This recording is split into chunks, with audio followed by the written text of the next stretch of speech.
Hey everybody, Shane here from VidGamiac.com. Here we are today in part 7 of our playthrough of ValiDate, going for our fourth and final character. We're just going to be going for their good endings, so make sure you choose them. They're going to be Emhari, who's going to be the fourth and final character. So the icon all the way at the far right. Make sure you click confirm, and then make sure you get into things.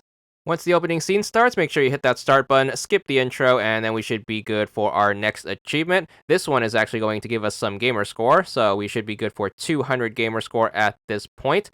This is also going to be the last achievement in the game that gives us any gamer score. So if you feel like stopping the game right here, you should be good for all 5 achievements that do give you gamer score. So you should be at 1000 gamer score for the whole game at this point. However, if you do want the completion, you are going to have to stick it through to the end and then get all of the rest of the 0 point achievements.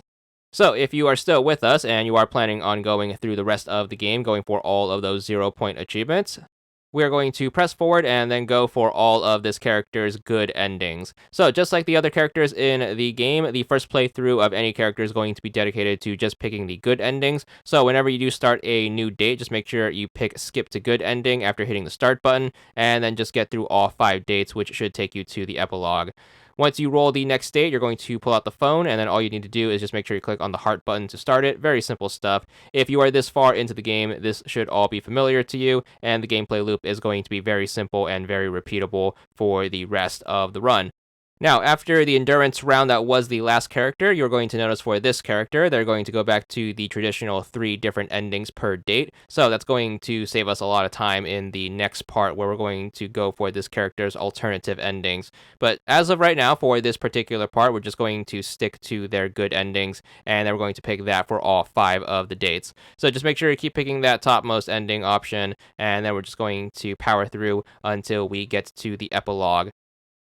So here we are on our 5th and final date. We're going to pick that last person, and then we're just going to stick to picking the good ending. And then right after this, we're going to head straight for the epilogue. Remember, during the epilogue, there is not going to be any different choices. You only need to hit the start button and then just skip to ending. There's also no need to start the epilogue. You should automatically roll into it after finishing all 5 dates. Once the epilogue fires up, make sure you skip to ending as well, and that should wrap it up for this first run through with this character, but obviously we still have their alternative endings to go through, which we'll cover in the next part, so stay tuned for those, but that's going to be it for now, and that's all there is to it.